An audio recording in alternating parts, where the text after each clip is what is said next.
Hi there, it's Cortney Hicks. Welcome to another episode of Just Me. I am here today with another one of my good girlfriends. You know, I don't have to go too far to find good people to come and sit in on the conversation with me.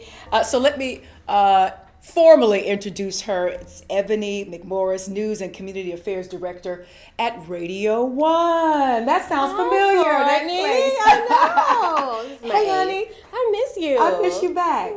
Yeah. Well, I'm glad to be here, and congratulations on the show. Thank you so much. You Just look trying wonderful. something a little different. Excited about it. Waist training and juicing. All right, so let's get right to it. The latest controversy surrounding just the mad, crazy disrespect that we've really seen the past almost 8 years as this man finishes out his second term as president. This time, it's concerning the First Lady, Michelle Obama, and the little smart ass, I can cuss on my own show. Figueroa. At Univision, the reporter at Univision. He thought he was being funny, I think. When I saw the clip, I think he thought he was, I didn't feel it was malicious. I think he thought he was being funny and clever. And it just turned into a train wreck as he compared the Planet of the Apes. I can't give him a pass. Yeah? I can't. Your thoughts on it? You know, we've seen this time and time again. And I'm sure he'll come out with an apology like they all do. So let's go through I didn't mean to offend anybody. Yeah. It wasn't meant as being racist. But we've seen this for years. With the president on many times, it's been public. You are a television personality, so you are even more informed than the average person. So he had to know. Well, maybe I'll give him a slight pass because he got fired. So maybe he didn't think he was going to get fired over it. But I don't think so. It was inappropriate, but he wouldn't say it to her face. Mm-hmm. Here's what I love about the First Lady, and this is what I remember when she was being heckled one time at an event. This is why he won't say it to her face. And a woman came out and said something to her right after we had just seen, maybe a month before, her president being heckled. And First Lady Michelle Obama said, basically, see, this is what I don't do. This is what I don't do. I remember that. She was at the podium. And the lady heckled, and she said, no. Either she goes or I leave. You make the decision. I'm not going to deal with that. Yeah, and it was so classy yet sister girlfriend. Right, so sister girl. It was. Like she just read you and you didn't even know it. Was. But the disrespect. I mean, even coming from officers of the government, the folks that we've put into place to govern our country. At the Secretary of, not the Secretary, the State of the Union address.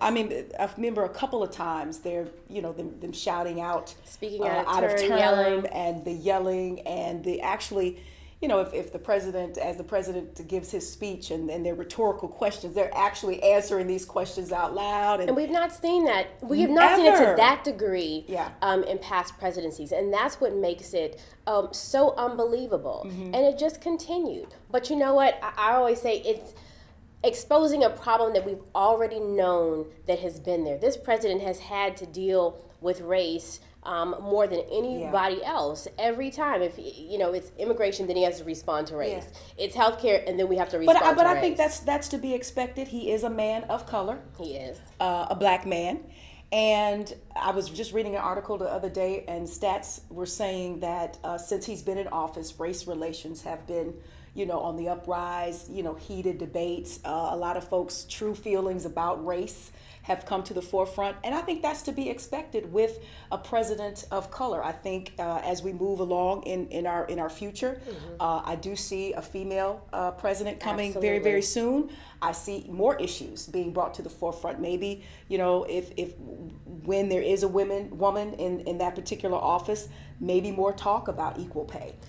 Maybe more talk about maternity leave and how women are still behind the eight ball when it comes to a lot of facets of our society. I do believe that if there is ever a Hispanic in the office, at that point I do believe there'll be issues surrounding the energy and the momentum that particular president, being of a Latino culture background rather, will bring. So I think it makes sense that having a president of color has really brought race relations to the forefront. And I think it's a good thing, even though it's been a very ugly journey. It's been an ugly journey, but it's helped to open up a dialogue, which I'm excited about. I mean, we've seen the incidents in Ferguson, in Florida. Now in Madison. Now in Madison. Wow. And then we have the incident with the fraternity at Oklahoma University. And so this is a dialogue that many African Americans have been having around their kitchen all the time. We've been talking about this, but now America has to deal with it. And the great thing about it is it's not just African Americans on the forefront. You have young people, millennials of all colors, standing up and protesting and rallying. And now they really see. I mean, how could you, we've got videotape of these incidents. Yes. You cannot deny it now. Or get around it. You can't get around it. And so it's now being put in your face, and it's almost like, America, what are you going to do? What are you going to be honest about? Yeah. And Secret Service, what are you going to be honest about? I don't remember the kind of stories with past presidents that have come to the forefront with this particular president. I do believe maybe last week or so, a couple of weeks ago, yet another 2 Secret Service officers that actually one was second in command were drunk after a party, hit part of the gate. And the White House even before that story, there was another what do they call it? When the guy ran through the White House, another one ran through the and got to the front door. And this is something separate than the others we had heard last year. So I'm hoping that this lax kind of thing doesn't have anything to do with.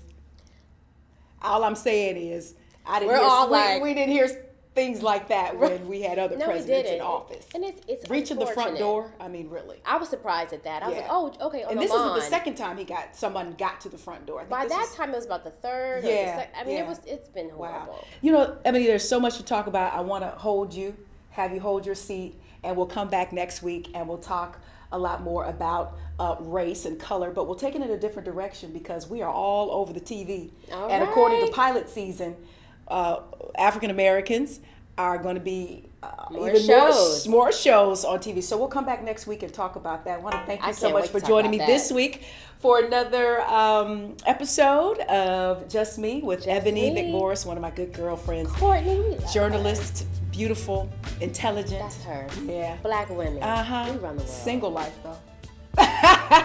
Thanks for watching.